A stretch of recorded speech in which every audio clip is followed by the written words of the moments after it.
Get your free copy of the complete tutorial at www.teachucomp.com/free.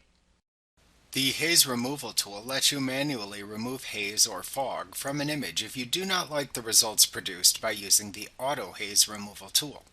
To manually remove haze or fog, first select the image to adjust.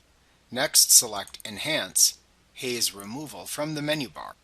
In the Haze Removal dialog box that opens, use the Haze Reduction slider to adjust the amount of haze to remove.